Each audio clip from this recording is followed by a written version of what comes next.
For me today, it was all about edges, hard edges. It started off being hard grass edges. It couldn't be broken up. It needed to be a really where the grass stopped growing, kind of made a wall. Cypress trees and boat docks.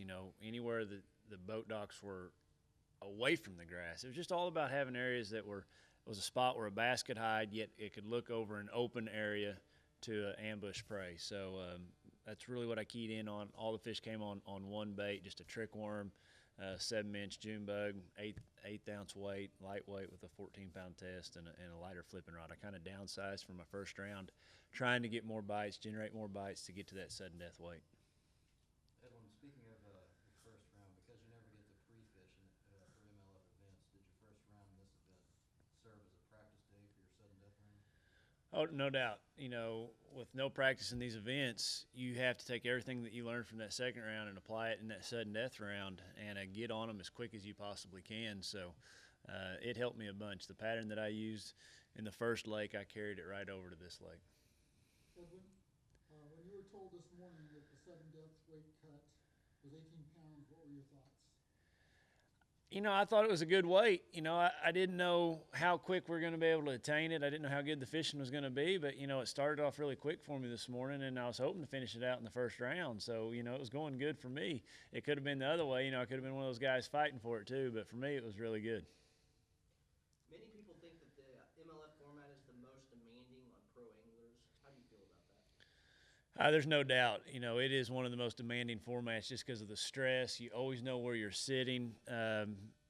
You just have to perform. You don't have any downtime. You don't have any time to relax. In other formats where you just have to catch 5 fish during the day, you might catch the 5 really big fish. It'd be a good weight for that lake. Major League Fishing, it's not enough. You have to continue to catch them all day long.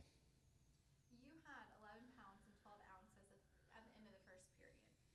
So with the cut weight being 18 pounds, did you think you would go out in the second period or the third period? I wanted to finish it off in the second period. My cameraman, he was wanting to break. I was wanting to get back, and you definitely want to finish it as soon as you possibly can.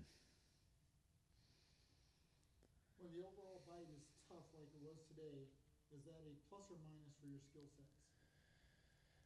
I feel like I'm pretty strong mentally, and I can stay focused in situations like that. I feel like it's one of those things that I can handle. I've been doing this a long time and seen all sides of it.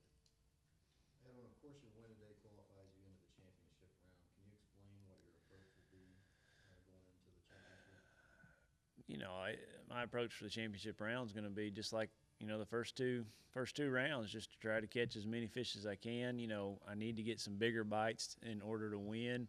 The approach always takes form once you figure out where you're at, what the lake is. When you make that run through in the morning, that's when I can really start finalizing. It's really hard to sit here and tell you about that because I don't have a clue where we're going. You only had one penalty today. Can you talk about that? Yeah, it kind of frustrates me. I try to fish penalty free. I hooked a fish right close to the boat, and he just came in really green. He was really a stout, healthy fish, and I just thought I had a good grip on him. My hands were kind of wet from all the dew, and he just slipped out of my hands and hit the boat carpet.